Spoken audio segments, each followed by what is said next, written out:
Bonsoir madame, bonsoir messieurs, chers amis, bonsoir. Je sais que vous êtes nombreux à prier par rapport à ce programme et parce que vous servir est un privilège, nous sommes en poste. Alors, directement, nous allons prendre le premier courrier. Bonsoir apôtre. Actuellement, j'ai une vie de couple très compliquée au point où je pense abandonner mes enfants et partir afin de préserver ma santé. Il a fait la dot il y a 2 ans. Après 22 ans de vie commune, je ne le reconnais plus. Que faire? C'est sur mes yeux qu'il vient faire ses amourettes et moi je ne dois rien dire.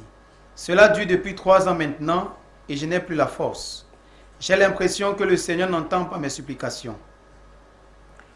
Oh, j'ai l'impression que le Seigneur n'attend pas mes supplications. C'est sa dernière phrase.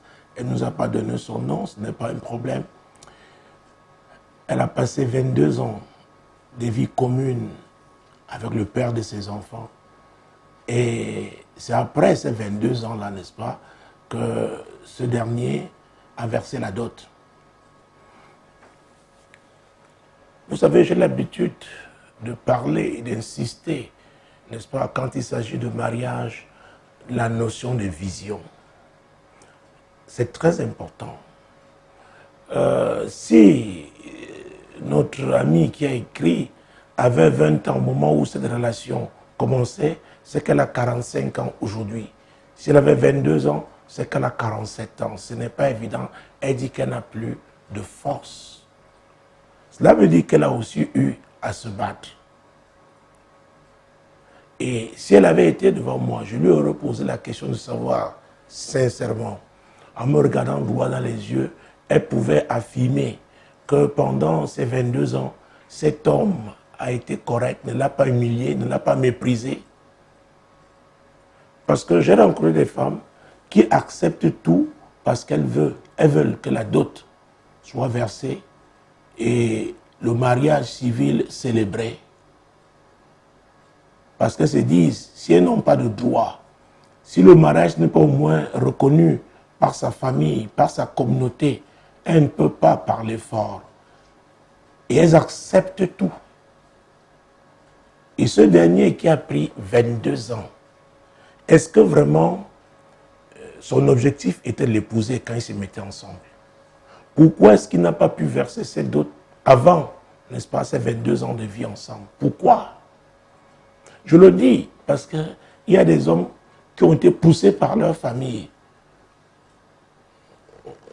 On lui dit, cher monsieur, cher frère, ça fait 22 ans que tu avais cette femme et tu as fait des enfants, mais fais au moins la dot.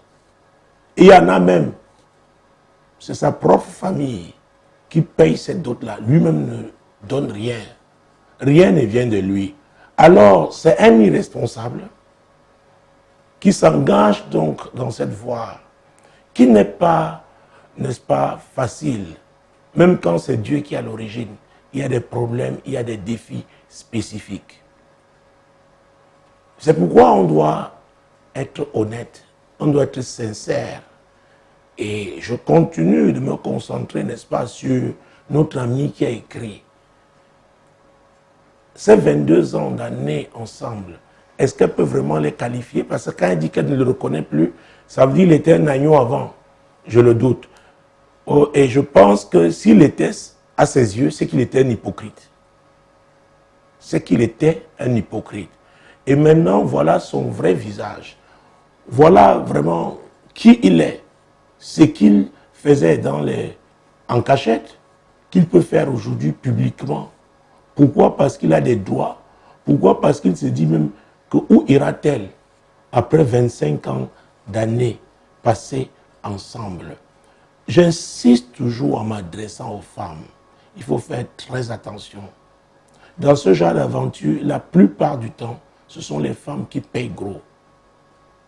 Oui, ce sont les femmes qui sont des victimes. Parce que de façon générale, les femmes veulent entendre ce mot, mariage, proposition de mariage. Et aujourd'hui, il y en a qui sont au courant qu'il a déjà versé la dot. Il n'est pas encore passé avec toi devant monsieur l'officier d'état civil. Donc, il peut même payer la dot là et aller épouser une autre. J'ai vécu ça. Il dit, bon, tu es là depuis, tu attendais, bon, je fais cette dot pour que je sois reconnu par ta famille, mais moi, je vais épouser celle que je veux, ou alors celle qui correspond, n'est-ce pas, à mon niveau de l'heure. C'est pourquoi on ne doit pas se mettre avec un homme, même pas aller avec lui sexuellement parlant, s'il n'est pas votre époux. Ces affaires qu'on essaye, ces affaires, on dit oui, c'est l'union libre, c'est le concubinage. Mais le temps passant, on se retrouve pris dans un piège. Et pendant que je parle, il y a des femmes qui continuent de s'engager dans cette voie-là. C'est une voie périlleuse. Oui. Notre amie nous dit qu'elle a l'impression que Dieu n'entend plus ses supplications. Alors elle veut parler de ses prières. Alors, elle prie dans quelle direction? Est-ce qu'elle prie par rapport au plan de Dieu pour sa vie? N'oubliez pas ce passage que je cite souvent, le psaume 127, verset 1. Il est très important, le psaume 127, verset 1. Nous allons lire tout ce verset 1, parce que le plus souvent nous prenons seulement la partie A, nous laissons la partie B. Nous allons lire tout ce verset 1. Psaume chapitre 127, verset 1. Si l'Éternel ne bâtit la maison, ceux qui la bâtissent travaillent en vain. Si l'Éternel ne garde la ville, celui qui la garde veille en vain. Si l'Éternel ne bâtit la maison. J'ai eu à le dire plusieurs fois. Le mariage, c'est une maison. La famille, c'est une maison. Une nation même peut être une maison. Une maison peut avoir plusieurs chambres. Mais Dieu dit que s'il ne bâtit, c'est très important. Pendant le culte du dimanche, j'insistais sur la notion de norme. Parce que si on interrogeait, n'est-ce pas, les ingénieurs en génie civil, les architectes, ils vont véritablement nous entretenir longuement sur la notion de norme en ce qui concerne, n'est-ce pas, les constructions. Construire un pont, construire une maison, construire un immeuble. Aujourd'hui en Afrique, il ne se passe plus un mois sans qu'on apprend, n'est-ce pas, par les médias, qu'il y a un immeuble qui s'est effondré par-ci, une maison par-là, justement parce que dans la plupart du temps, les gens ne respectent pas les normes. Donc Dieu dit, pour bâtir, pour s'engager dans le mariage, il faut qu'il soit à la base. Et si Dieu est à la base, aucune femme ne peut s'engager dans le concubinage, dans l'union libre. Parce que ce n'est pas la volonté de Dieu. Parce que le rapport sexuel entre les personnes non mariées, n'est-ce pas, c'est le péché. Que ce soit la fornication et l'adultère, c'est le péché. Et la Bible dit que c'est le diable qui pêche depuis le commencement. Jésus a dit que le voleur, c'est Jean chapitre 10, verset 10 à partie A, le voleur ne vient que pour voler, égorger et détruire. Et qui est le voleur? C'est le diable. Donc quand vous vous engagez dans une voie qui est contraire aux exigences divines, aux instructions divines, alors vous vous mettez sous l'autorité du diable. Le diable qui sait donner, mais qui ne sait pas bénir. Le diable peut vous donner un mari. Il sait que ce mari n'est pas conforme à la volonté de Dieu pour vous. Alors il sait que vous allez souffrir, vivre l'enfer sur terre. Le diable peut vous donner une femme, sachant que ce n'est pas la volonté de Dieu pour vous. Il sait que vous allez vraiment souffrir. C'est pourquoi la Bible dit, au commencement était la parole. Le mariage est la première institution que Dieu a créée. La famille vient du mariage. Ça commence avec un homme et une femme. C'est très important. Vous pouvez dire que vous appartenez à cette ère moderne. Oui, mais moderne ou ancien, mon Dieu, mon roi, si Dieu n'est pas la base, vous allez échouer. Vous allez beau philosopher, vous allez beau élaborer les grandes théories qu'on vous enseigne à l'université. Mais moi, je vous parle de la parole de Dieu. De la parole de Dieu. Donc, avant d'invoquer Dieu, ce Dieu de qui tu parles ce soir, qui n'écoute plus tes supplications, est-ce que tu as reconnu que tu as commencé sans lui? Aujourd'hui, cet homme ne te respecte pas. Tu parles des amourettes devant toi, il te méprise. Et il sait très bien que tu es lié au niveau de la coutume, mais au niveau du droit positif, au niveau du droit moderne, tu n'as aucun droit. Et tu peux apprendre demain qu'il a épousé une femme, qu'il l'a amenée devant l'officier d'état civil. Et c'est cette femme-là qui aura tous les droits. Oui. Alors on n'épouse pas une femme parce qu'elle est la mère de ses enfants. On épouse une femme parce qu'on l'aime. Nous savons que Dieu est amour. Et tout ne s'arrête pas à l'amour. Quelle est la vision qu'on a? Est-ce que c'est pour bâtir ensemble? Est-ce que cette femme vous complète quelque part? Parce que si vous voyez un homme qui monte, qui descend, travaille, fait tout ce qu'il fait, il n'a pas recours à sa femme. C'est-à-dire que sa femme ne contribue en rien. Ça veut dire qu'elle n'a pas de place dans sa vie. Elle n'a pas de place dans son futur. Parce qu'un tel homme ne vous parlera pas de futur parce que vous ne partagez pas, n'est-ce pas, la même vision. Et il reconnaît bien que vous êtes la mère de ses enfants. J'ai rencontré beaucoup d'hommes comme ça. Un me disait, pasteur, c'est ma mère qui avait trouvé cette femme. Je la garde là. Mais aujourd'hui, moi, j'ai une petite amie qui me convient. C'est mon style. C'est avec elle que je me sens bien.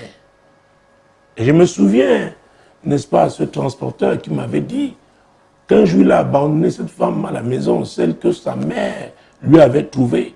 Il a changé de ville. Sa mère est partie du village, a pris cette femme et l'a suivi là où il était. Pour dire qu'il y a encore des régions de ce monde où les femmes sont considérées comme des colis. Elles-mêmes ne comprennent pas, n'est-ce pas, qu'elles ont une mission à accomplir.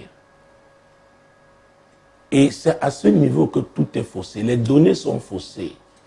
Alors on va lire Amos chapitre 3, verset 3. Deux hommes marchent-ils ensemble sans s'être convenus?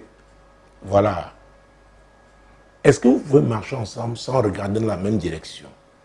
Imaginez-vous un homme qui regarde du côté de l'hémisphère nord et la femme regarde du côté de l'hémisphère sud.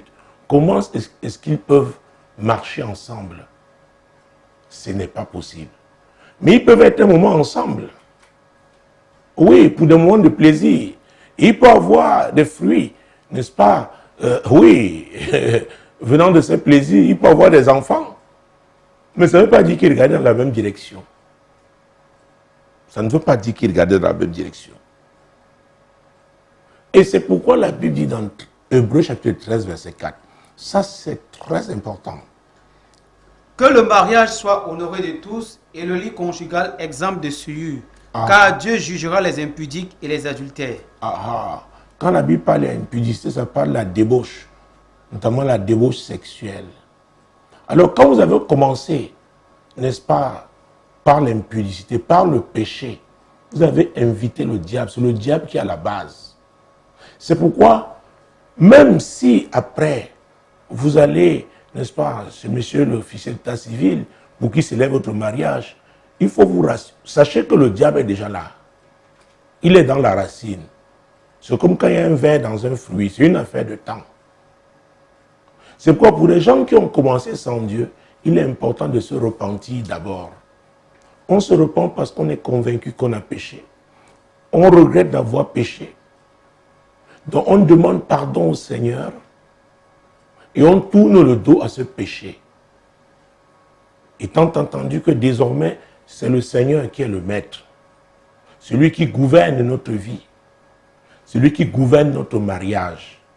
Donc maintenant, on va mettre en pratique ces normes en ce qui concerne le mariage. J'ai encore des femmes qui ont dit non, on va d'abord faire, après on verra. Dieu va le toucher après, papa. On va prier, Dieu va le toucher. Parce qu'elles veulent absolument se marier. Peut-être pour se conformer à la société.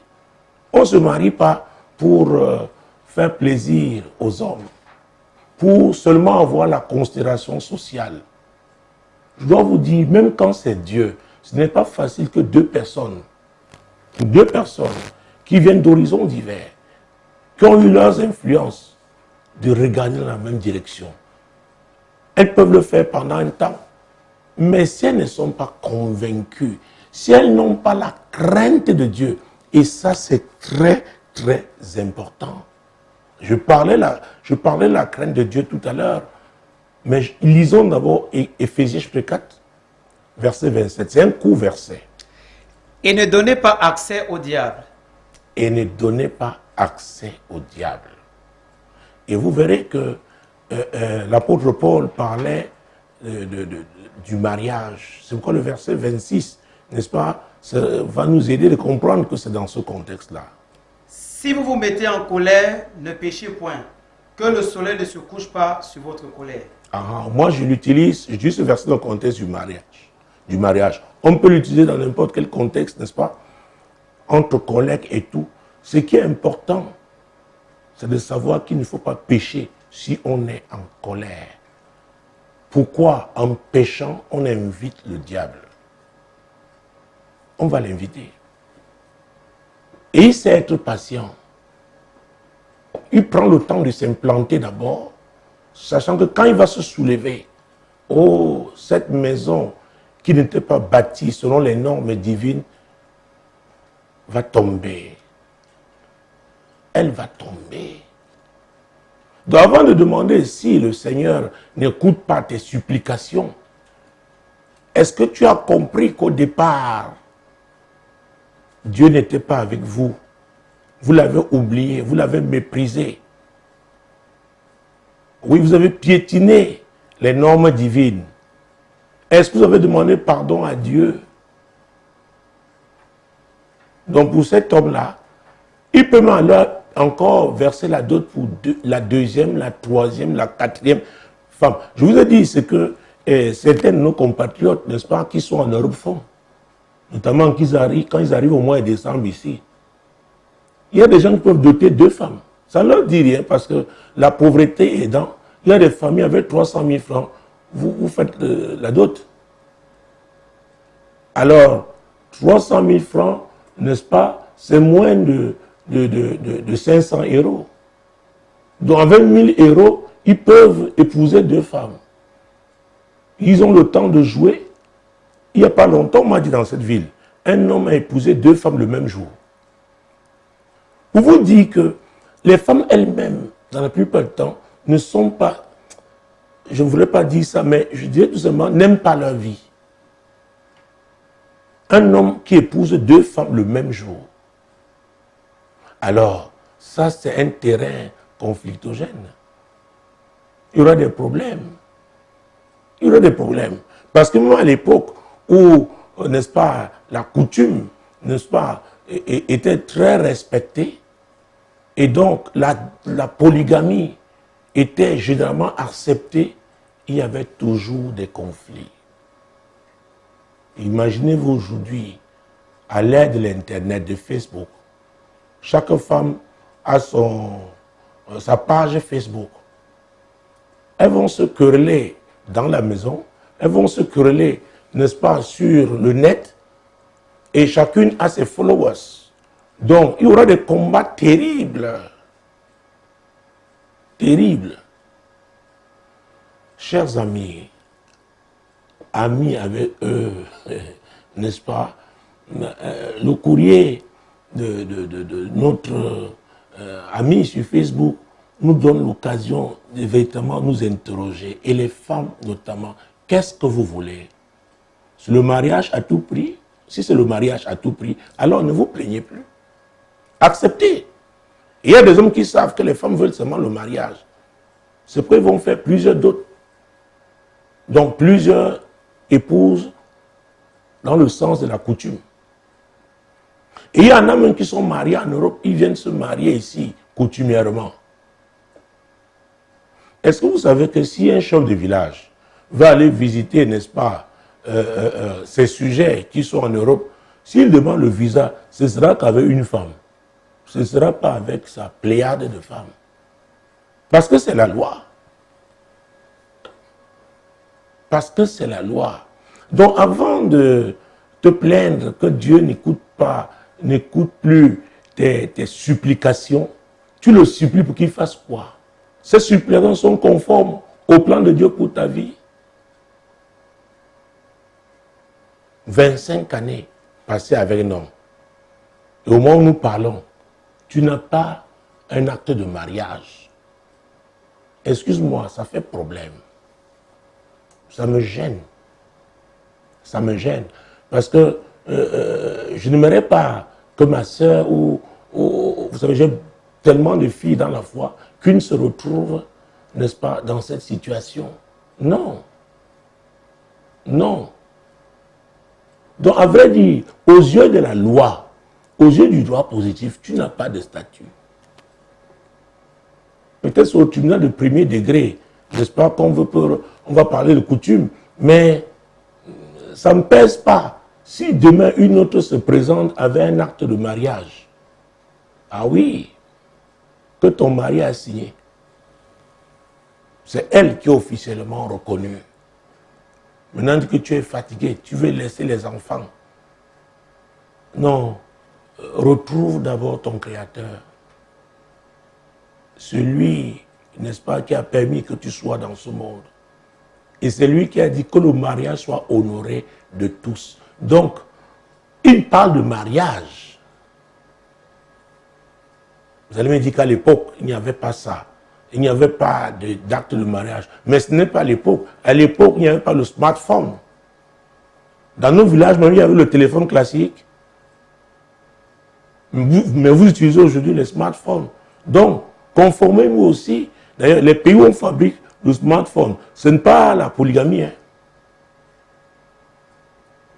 Donc, ne voulez pas une chose et son contraire. Et c'est ce qui nous caractérise, nous les Africains. Nous voulons seulement ce qui nous plaît à un moment donné. Chaque médaille hein, a son revers. Donc, au jour d'aujourd'hui, aux yeux donc de la société moderne, tu n'as pas de statut. Tu es comme une concubine. Et maintenant, tu dis, veux partir. Et cet homme n'a pas peur que tu partes. Hein? Parce qu'il y a vu des femmes qui entrent dans les maisons où elles trouvent 6 enfants, 7 enfants. Parce qu'elles veulent se marier. Et il est possible qu'elle soit amoureuse du père de ces 7 enfants. Hein? Même s'il est son aîné de 25 ans. C'est possible. Il y a des femmes qui n'aiment que les patères, les vieux. Parce qu'elles n'ont pas eu la chaleur, n'est-ce pas, paternelle. Et elles espèrent qu'un homme de cet âge-là, n'est-ce pas, pourra la couver. Donc ça pose problème. Je suis vraiment très embêté. Très embêté aux yeux, n'est-ce pas, à la lumière du droit positif. Et tu n'es pas à l'abri de surprises désagréables.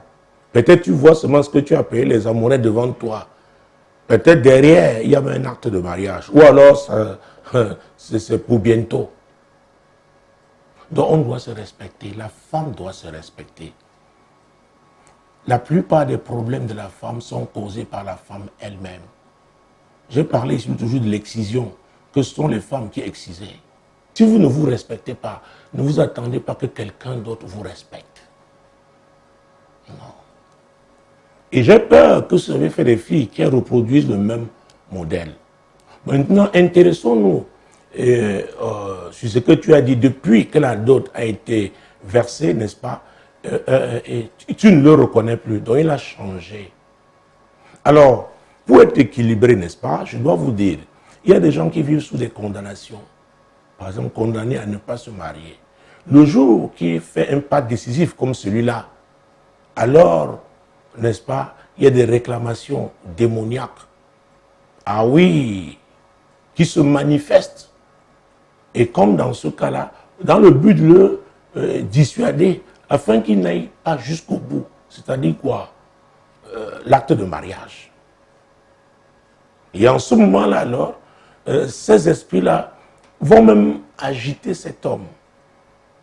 Et il sera, n'est-ce pas, facilement ouvert à tout ce qui peut détruire un mariage. Parce qu'à vrai dire, le diable aime le désordre. Il ne s'épanouit que dans le désordre.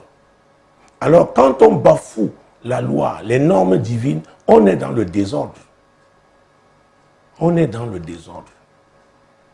Alors, je suis en train de te dire qu'il est possible que ce soit donc une condamnation, une limitation, n'est-ce pas, démoniaque vis-à-vis de ton mari.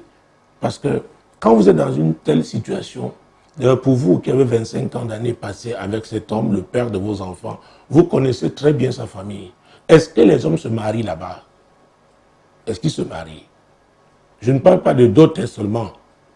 Est-ce qu'ils, n'est-ce pas, signent, n'est-ce pas, les actes de mariage, chacun en ce qui le concerne, pour rendre l'union légale? Est-ce que ça se fait? Si ça ne se fait pas, c'est une condamnation qui affecte tous les hommes. Même si certains l'ont fait, maintenant tu vas voir quelle est la branche. C'est ça, faire la cartographie spirituelle. Peut-être j'en parlerai dans un autre courrier. Il faut connaître le terrain sur lequel on évolue. Donc, il y a des terrains hostiles au mariage. Alors, dès que les gens veulent se marier, n'est-ce pas, les démons se manifestent, les résistances se manifestent. Parfois, vous voyez quelqu'un, il essaye d'épargner pour avoir l'argent nécessaire pour aller doter la femme. Mais quand cet argent-là, il le rassemble, il y a d'autres problèmes qui surgissent. Il dépense tout. Et ça recommence. Comme nous avons vu en littérature, le mythe de Sisyphe. Donc ça, ce sont des problèmes, n'est-ce pas, démoniaques, des problèmes sataniques. Et tu devrais déjà, au jour d'aujourd'hui, 25 ans après, connaître bien cette famille. Il y a des familles, ce sont les filles seulement qui ne se marient pas. Il y en a, ce sont les hommes seulement qui ne se marient pas. Il y en a, c'est tout le monde. Et il y en a, ce sont les enfants d'une femme. Dans le cas de la polygamie, ce sont eux qui ont ce genre de problème. Peut-être ça vient de la famille de cette femme. Peut-être c'est une malédiction qui concernait cette femme et ses enfants. Vous voyez? Donc, ce que tu dois faire, la Bible déclare que la crainte de l'Éternel, c'est Proverbe chapitre 15, verset 33. La crainte de l'Éternel enseigne la sagesse et l'humilité précède la gloire. La crainte de l'Éternel enseigne la sagesse. C'est très important. La sagesse te permet de bien te conduire. Te conduire par rapport, n'est-ce pas, à ce Dieu-là que tu crains. Alors, si tu as la crainte de Dieu, il est important, n'est-ce pas, de te tourner vers celui-là qui est le sauveur de l'humanité. C'est Jésus. Celui qui a dit, venez en moi, vous tous qui êtes fatigués et chargés, et je vous donnerai de repos. Il a dit dans Matthieu 11, verset 28. Au verset 29, il insiste sur le fait qu'on doit recevoir ces instructions et donc les mettre en pratique. C'est très important. C'est Jésus que je te conseille. Et au verset 29, le Seigneur dit, n'est-ce pas, recevez mes instructions. Donc quand vous tournez vers Jésus, il va vous donner ces instructions. Ces instructions sont dans la parole de Dieu. Ces instructions, oui, on les reçoit aussi au travers des enseignements, n'est-ce pas, bibliques. C'est pourquoi on doit aller trouver une église, n'est-ce pas, qui craint Dieu et qui enseigne la crainte de Dieu et qui insiste sur la mise en pratique de la parole de Dieu. Et c'est comme ça que vous allez grandir. Grandir, Dieu va vous éclairer, Dieu va ouvrir vos yeux, vous allez découvrir son plan pour votre vie et vous comprendrez pourquoi, n'est-ce pas, vous devez évoluer dans le cadre d'un mariage parce que le mariage est une plateforme divine pour l'accomplissement de ses desseins. Ce n'est pas seulement une affaire d'émotion personnelle. Dieu, n'est-ce pas, a intérêt. Il gagne quelque chose en mettant des gens ensemble. C'est pour accomplir sa volonté. Ça, c'est très, très important. Et pour ceux qui n'ont pas encore, ne sont pas dans ce type de liaison, la Bible dit dans Proverbe chapitre 18, verset 22, vous connaissez très bien ce verset. Celui qui trouve une femme trouve le bonheur, c'est une grâce qu'il obtient de l'Éternel. Celui qui trouve une femme a trouvé le bonheur. Donc tout cela qui aspire au mariage, le bonheur ne vient que de Dieu. C'est très important. Et quand je parle de Dieu, je ne parle pas de religion, je ne parle pas de dénomination. Je parle du Sauveur, parce que l'apôtre Paul, dans 1 Timothée, dit, il y a un seul médiateur entre Dieu et les hommes, c'est Jésus-Christ. C'est très important. C'est lui. Car Dieu a tant aimé le monde qu'il a donné son Fils unique afin que quiconque croit en lui ne périsse point, mais ait la vie éternelle. Il dit ne périsse point. Et c'est très important. Et je vais attaquer dans un aspect où elle parle de sa vie, qu'elle ne veut pas mourir, qu'elle ne veut pas perdre sa vie. Donc elle trouve que ce mariage, mon Dieu, mon roi, que cette liaison est de nature à la détruire. Je dois vous dire, Dieu, je répète, Dieu vous a créé pour un but. Ne laissez, rien ne doit vous détruire, même pas le mariage. C'est pourquoi Jésus a dit dans Matthieu 6,33, cherchez premièrement le royaume de Dieu et sa justice. Il n'a pas dit cherchez premièrement le mariage. Et la suite de ce verset, je souhaite qu'on le lise, si mon assistant l'a trouvé. Cherchez premièrement le royaume et la justice de Dieu, et toutes ces choses vous seront données par-dessus. Et toutes ces choses, y compris le mariage. Cherchez premièrement le royaume et la justice de Dieu. Il y a des gens de mariage qui peuvent vous conduire en enfer. Je m'adresse aussi bien aux femmes qu'aux hommes. Ah oui. Donc, ne laissez pas, n'est-ce pas, que vous mouriez à petit feu parce que vous êtes, même dans un mariage qui a été officiellement célébré. Non, non, non, non. Il ne doit pas vous détruire. Donc, c'est Jésus qui doit avoir la première place dans votre vie. Et si c'est Jésus qui a la première place dans votre vie, Dieu dit, on l'a lu tout à l'heure, dans Proverbe 15, 33, la crainte de l'Éternel enseigne la sagesse. Donc Dieu va vous conduire. C'est très important. C'est très, très important. Et Dieu, en vous conduisant, s'il y a des problèmes spirituels, parce que j'en ai parlé, n'est-ce pas, tout à l'heure, et c'est pourquoi nous pourrons lire Jérémie chapitre 22, verset 29, pour sortir. Tais, écoute la parole de l'Éternel. Ainsi parle l'Éternel. Inscrivez cet homme comme privé d'enfant, comme un homme dont les jours ne seront pas prospères, car nul de ses descendants ne réussira à s'asseoir sur le trône de David et à régner sur Juda. En Afrique, le plus souvent, quand on parle de prospérité, les gens voient seulement les mariages, les biens matériels. Les gens voient l'argent. Écoutez, il y a un mot qui, pour moi, est précieux. C'est le mot paix. Parce que vous avez beau avoir l'argent, si vous n'avez pas la paix, vous n'êtes pas heureux. C'est pourquoi la Bible dit, il vaut mieux une maison où on mange le pain sec avec la paix qu'une maison où on mange beaucoup de viande avec des querelles. Vous voyez ça? Donc, vous voyez, il y a beaucoup de gens là dehors. Vous les voyez dans les belles voitures, mais c'est des personnes qui sont troublées, des personnes qui ne sont pas en paix. L'argent ne donne pas la paix. Ce ne sont pas les biens matériels qui donnent la paix. C'est Jésus qui est le prince de paix.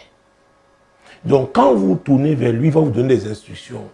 Il va vous donner des révélations. Il va vous dire pourquoi vous vivez dans telle situation.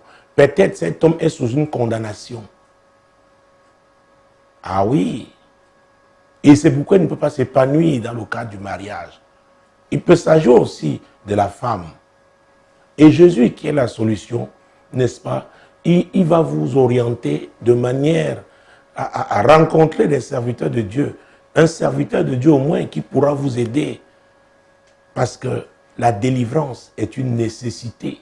Quand on vient des familles où on servait des faux dieux, le jour où vous donnez votre vie à Jésus, il est important que ces liens soient brisés. Il est important que cette influence diabolique soit brisée sur votre vie, que vous soyez libérés pour servir entièrement le Seigneur. Donc, je voudrais que nous prions. La dame qui nous a écrit n'est pas la seule dans cette situation. Je rencontre régulièrement des femmes qui sont prises dans ce type de piège. Elles, on a même versé sa dot. Il y en a, on n'a rien fait. Il y en a même, malgré le fait qu'il n'y ait même pas eu la dot, on les méprise. Et il y en a qui, pour elles, elles ont atteint un point de non-retour. Elles ne savent pas comment retourner dans leur famille parce qu'on va se moquer d'elles. C'est terrible. Présentons donc toutes ces personnes au Seigneur ce soir. Prions afin que Dieu les visite et qu'ils comprennent que c'est le royaume de Dieu qui est le plus important. C'est Jésus, le Sauveur, lui qui a dit que servirait-il à un homme de gagner le monde entier s'il doit perdre son âme. Donc, je m'adressais particulièrement aux femmes, que le mariage ne soit pas une source de malheur pour vous. C'est Jésus d'abord, c'est lui le numéro 1. Donc nous allons implorer la miséricorde de Dieu pour tout cela. Toutes ces femmes qui pardonnent vraiment leurs péchés, qui les visitent, qui ouvrent leurs yeux, qui les éclairent sur ce qui est prioritaire, sur qui il est, lui le sauveur, lui l'agent, lui qui délivre, afin qu'elles se tournent vers lui et il va changer leur vie. Père Céleste, je m'adresse à toi au nom de Jésus, pour ces femmes qui sont retrouvées, Seigneur, dans le concubinage, dans l'union libre. Aujourd'hui, elles sont comme piégées, elles sont comme prises dans une nasse. Elles ne savent plus comment faire. Seigneur, nous implorons ta miséricorde sur elles. Seigneur, aie pitié d'elles. Seigneur, interviens dans leur situation. Seigneur, accorde-leur la révélation de qui tu es, afin qu'elles se tournent vers toi et que tu les délivres et qu'elles comprennent que le plus important, c'est la vie éternelle. Seigneur, interviens dans leur situation, change leur situation, délivre-les au nom puissant de Jésus. Seigneur, pour celles qui ont le cœur brisé, Seigneur, guéris-les aussi. C'est toi qui guéris le cœur brisé. À toi c'est la gloire, l'honneur et la magnificence. Au nom de Jésus, Amen. Deuxième courrier, s'il vous plaît. Bonjour, apôtre. Pardon, j'ai de sérieux problèmes dans mon mariage. Je pense que ma belle-mère a envoûté mon mari dans l'occultisme. Elle est comme si mon mari a besoin de délivrance. Alors, quand vous écrivez comme si, même au Cameroun, tout le monde ne peut pas savoir ce que c'est comme si. Et nous sommes à l'international. Mesdames, messieurs, quand elle parle de comme si, elle parle de devineresses, n'est-ce pas? Devineresses, c'est le féminin de devin. Ce sont des gens qui, on dit qu'ils ont des capacités de découvrir les choses cachées, qui ont la capacité de prédire l'avenir. À vrai dire, sont des agents, n'est-ce pas, gens qui servent activement le diable avec des alliances précises.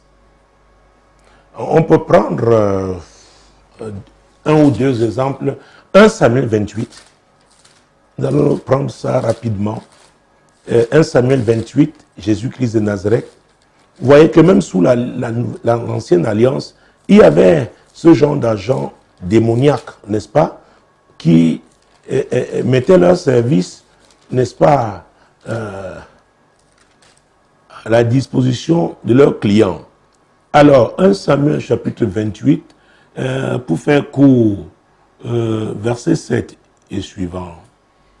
Esaü dit à ses serviteurs, « Cherchez-moi une femme qui évoque les morts et j'irai la consulter. » Ses serviteurs lui dirent, « Voici, à Endor, il y a une femme qui évoque les morts. » Alors Saül se déguisa et prit d'autres vêtements et il partit avec 2 hommes. Ils arrivèrent de nuit chez la femme. Saül lui dit, « Prédis-moi l'avenir en invoquant un mort et fais-moi monter celui que je te dirai. » Mon Dieu, prédis-moi l'avenir en invoquant un mort. Et ces gens-là communiquent avec les ancêtres morts, avec l'esprit ancestral. Et vous savez, dans certaines tribus, dans certaines familles, on ne prend pas une décision sans aller chez ces gens-là. Et on dit même qu'ils soignent, mais ils soignent avec l'aide des esprits. On dit, je vais demander ce qu'ils vont dire. On dit, voilà ce que les esprits ont exigé. Je vais aller cueillir telle herbe, je mélangerai avec telle. Donc, c'est le diable. Et vous savez, le diable, oh, il fait des prodiges. Hein. Le diable, oh, il a son type de miracle aussi. N'oubliez pas qu'il essaie toujours d'imiter ce que Dieu fait. Et c'est pourquoi, dans la Nouvelle Alliance, quand vous ouvrez le livre des Actes des Apôtres, hein, en son 16e chapitre, Et notamment, prenons les versets 16 et suivants. Vous verrez que ça ne date pas d'aujourd'hui. Il y a des gens qui sont au service du diable de façon active, sont des professionnels, mon Dieu, mon roi. Actes chapitre 16, verset 16 et suivant. Comme nous allions au lieu de prière, une servante qui avait un esprit de python et qui, en devinant, procurait un grand profit à ses maîtres, vint au-devant de nous et se mit à nous suivre, Paul et moi. Elle criait, « Ces hommes sont les serviteurs du Dieu très haut et ils nous annoncent la voie du salut. » Vous voyez, ce qu'elle dit est vrai. Paul, Silas étaient des serviteurs de l'Éternel. Paul était apôtre, Silas était prophète. Mais ils ne se levaient que quand ils allaient au lieu de prière. Parce que le diable a compris que détruire l'extérieur n'est pas facile. C'est pourquoi il infiltre toujours. Il envoie ses agents. Ah oui. Et j'ai pris ce verset parce que la Bible parle d'une servante. Donc, ces hommes-là, ces femmes-là servent le diable. Et ils peuvent faire de grandes choses. Vous dire des choses.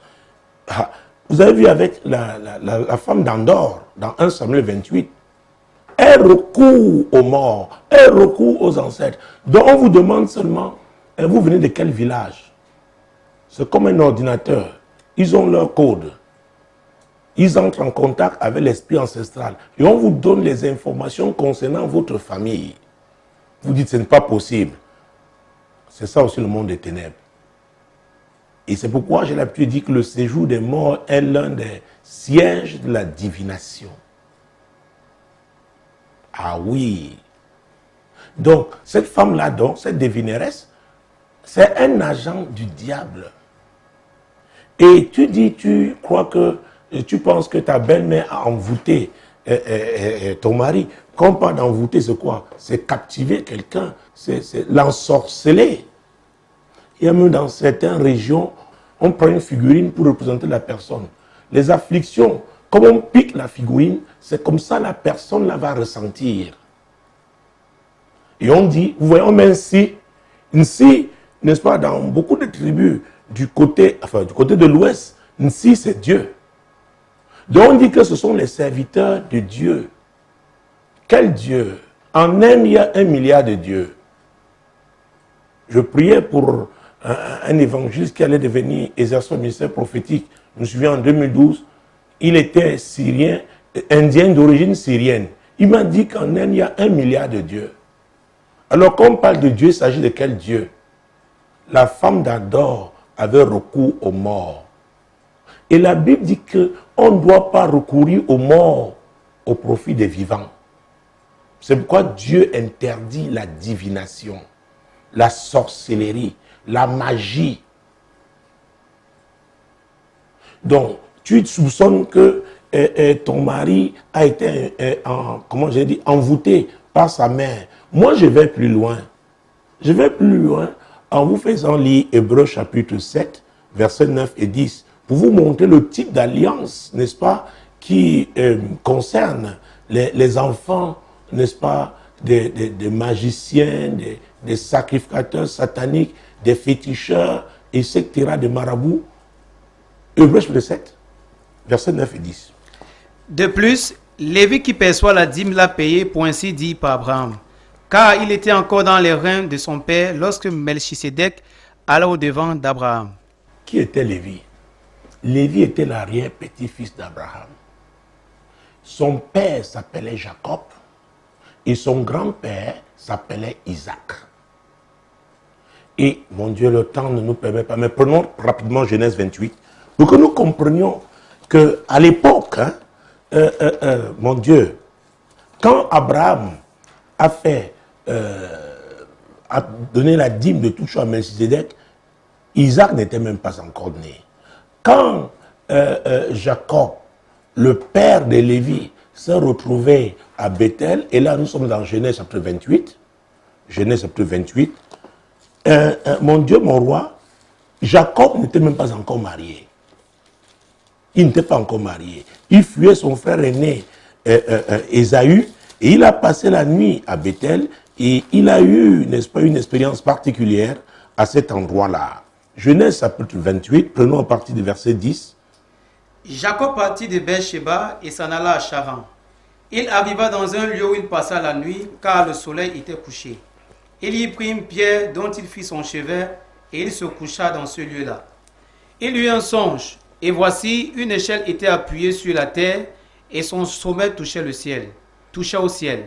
Et voici, les anges de Dieu montaient et descendaient par cette échelle. Et voici, l'Éternel se tenait au-dessus d'elle, et il dit, « Je suis l'Éternel, le Dieu d'Abraham, ton père, et le Dieu d'Isaac. La terre sur laquelle tu es couché, je la donnerai à toi et à ta postérité. » Ah, vous voyez ça?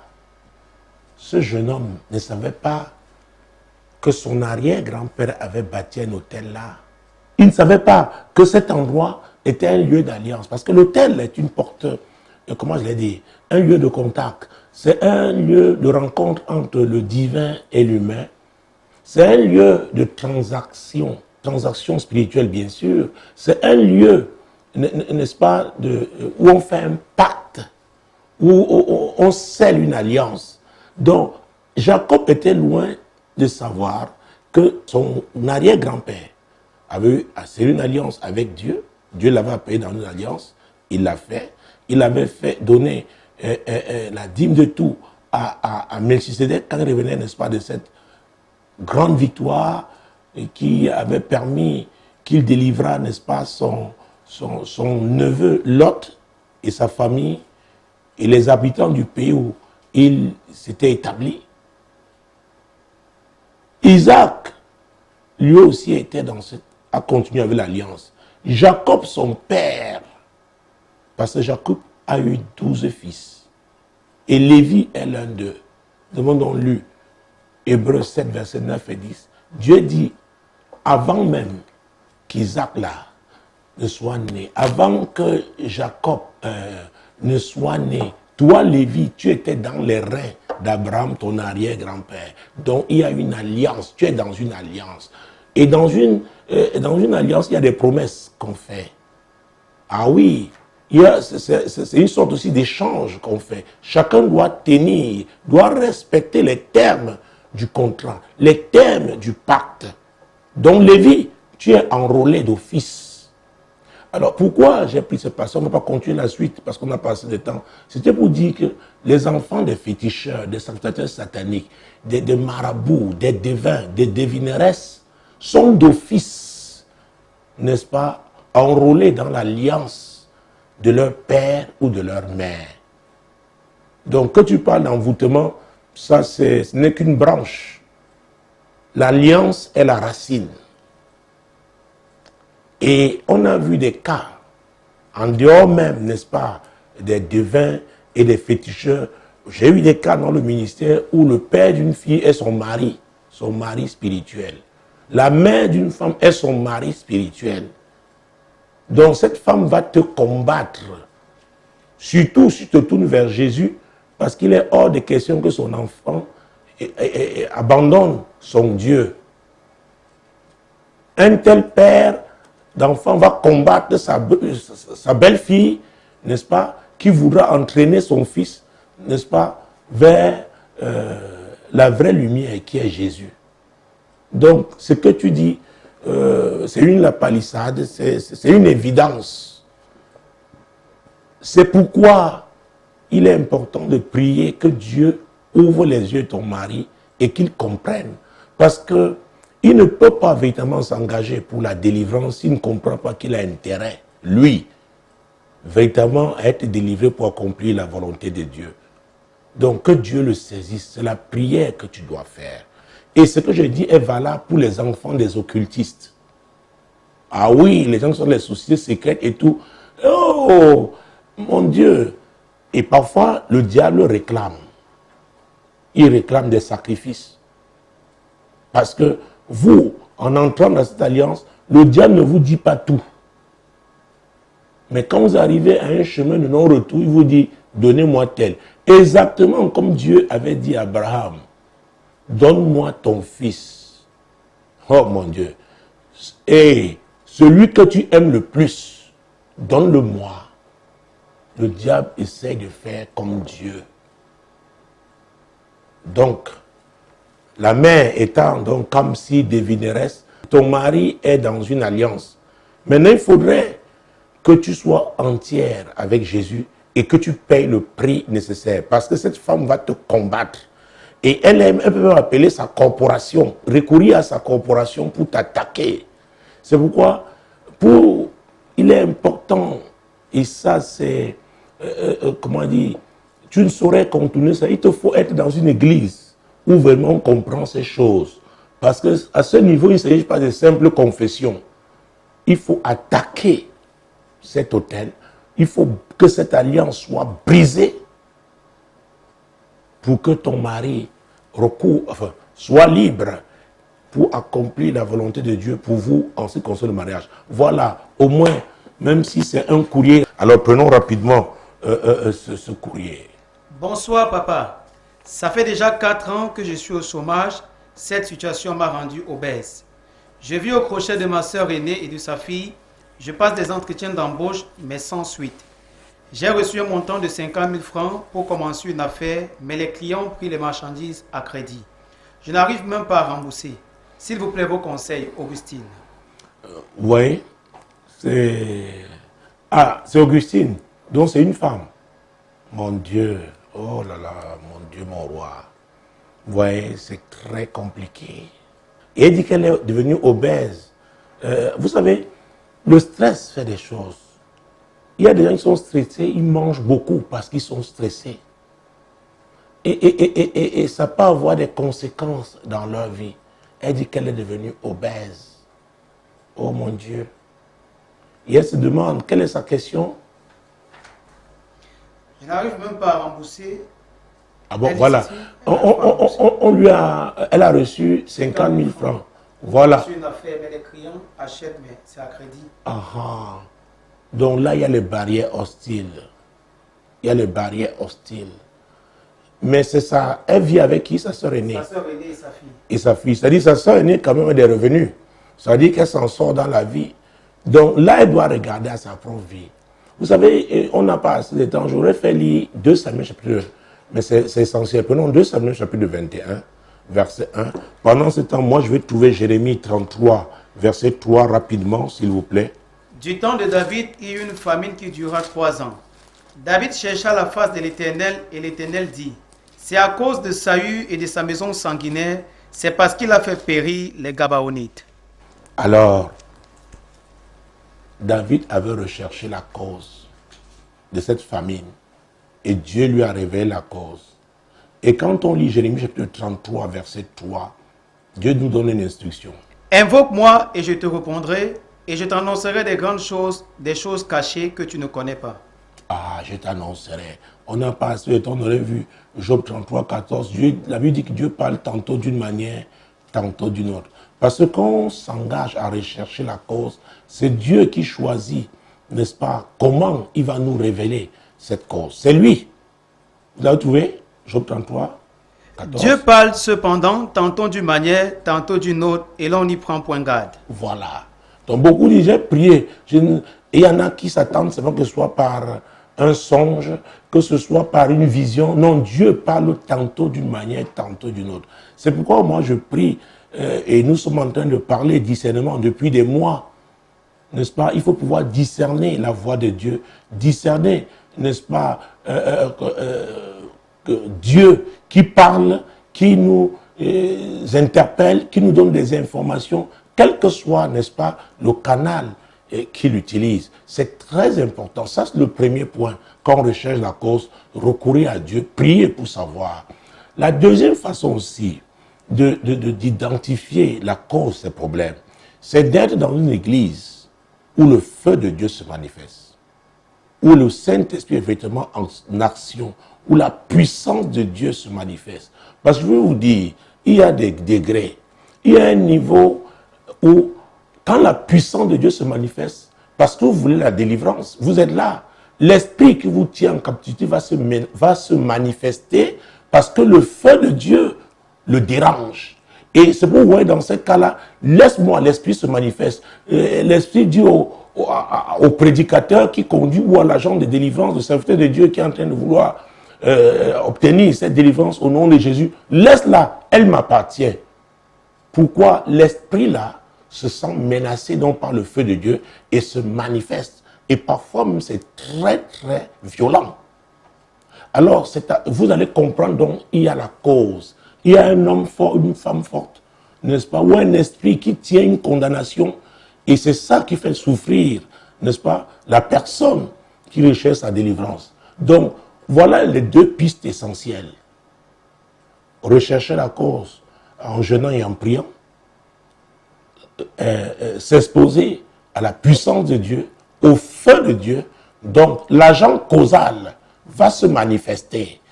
Et parfois même, il peut donner des informations. Dire comment cette malédiction est entrée. Dire comment cette alliance est entrée. Dire comment il a fait pour devenir le mari spirituel ou la femme spirituelle. Et c'est alors que l'Esprit de Dieu va donc donner des directives pour pouvoir mener, conduire la prière de manière à ce que la personne, n'est-ce pas, soit délivrée. N'oubliez pas ce que j'ai dit, c'était je crois dans le courrier précédent, qu'à vrai dire, quand on vient des familles où on a servi des faux dieux, qu'on ne se leurre pas, il y a des alliances sataniques qui doivent être brisées. Vous allez beau confesser, j'enseigne les confessions de foi, je les enseigne, mais vous savez, pour chaque situation, il y a une stratégie que Dieu donne. Mais ce que je sais, le feu est efficace. Parce que si Dieu a choisi les temps de feu comme étant, n'est-ce pas, le sort, le châtiment, le lieu où le diable va passer l'éternité, ça veut dire que le feu aujourd'hui, partout où les démons sont, quand le feu de Dieu se manifeste, ils vont réagir. Et en réagissant, donc, on saura qu'il y avait quelqu'un là, qui avait un mauvais esprit là, qui tenait la personne en captivité. Mesdames, Messieurs, avec toute la bonne volonté, j'aurais bien voulu me pencher sur 4 courriers ce soir. Vous comprenez que ce n'est pas possible, ça n'a pas été possible. Mais nous rendons grâce au Seigneur parce que nous savons qu'il a parlé à plus d'une personne. Il a parlé à plus d'une personne. Et nous allons prier par rapport à cette amie qui nous a écrit. Ça fait 4 ans qu'elle est au chômage, c'est très difficile. Et en ces temps de pandémie, les problèmes financiers ne font que, n'est-ce pas, se multiplier. Présentons-le au Seigneur et profitons de cette occasion pour présenter au Seigneur tous ceux-là, n'est-ce pas, qui sont dans ce genre de prison satanique pour que Dieu expose la cause au nom puissant de Jésus. Seigneur, merci. Merci parce que c'est toi qui es la lumière et tu es toujours prêt à délivrer ceux qui se tournent vers toi. Seigneur, elle s'appelait comme Augustine. Augustine nous a écrit, Seigneur, parce qu'elle ne comprend pas ce qui lui arrive. Elle n'arrive pas à voir la percée, n'est-ce pas, de manière à être financièrement autonome. Elle a essayé même de faire une affaire, n'est-ce pas, de monter une affaire avec les 50 000 francs qu'on lui a donnés. Les clients ont pris, la marchandise n'ont pas payé. Augustine n'est pas la seule dans cette situation. Seigneur, je prie pour tous ceux-là qui crient à toi, parce qu'ils recherchent la cause de leurs problèmes. Seigneur, expose cette cause. Seigneur, convainc-les la nécessité de jeûner et prier pour, n'est-ce pas, identifier la cause. Convainc-les la nécessité d'être dans une église où ton feu se manifeste de manière à ce que l'agent causal, l'esprit, n'est-ce pas, qui tient la personne en captivité, ou l'homme fort, la femme forte, n'est-ce pas, qui est assis sur sa vie, soit effectivement exposé. Seigneur, c'est notre prière. Quiconque crie à toi maintenant, parce qu'il recherche la cause de son affliction, Seigneur, je prie afin que tu exposes, n'est-ce pas, cette cause au nom puissant de Jésus. La Bible dit que c'est l'onction qui brise le joug. Seigneur, nous sommes arrivés à la fin de ce programme. Tu connais les problèmes des uns et des autres. Tu connais ce qui est urgent. Quiconque crie à toi en ce moment pour une urgence, ça pourrait être la guérison. Ça pourrait être, Seigneur, un emploi. Ça pourrait être le mariage. Ça pourrait être les enfants, n'est-ce pas? Je prie pour tous mes amis sur Facebook par rapport à cette heure de solution. Seigneur, interviens dans leur vie. Délivre-les, Seigneur. Guéris-les, ô Dieu. expose la cause de leurs problèmes. Seigneur, renverse les hommes forts, les femmes fortes assis sur leur vie, renverse-les au nom puissant de Jésus. Je prie pour tous ceux-là qui crient à toi pour un miracle. Accorde-leur, accorde à chacun son miracle au nom puissant de Jésus. Et désormais, nous pouvons prendre les témoignages. Si Dieu vous a béni par cette heure de solution, ce programme, écrivez-nous, n'est-ce pas? Vous pouvez nous envoyer un WhatsApp. Alors, nous serons heureux de partager dans notre famille, n'est-ce pas, votre témoignage. Demeurez bénis. Shalom. Rendez-vous pris pour lundi prochain lorsqu'il sera 21h. Shalom.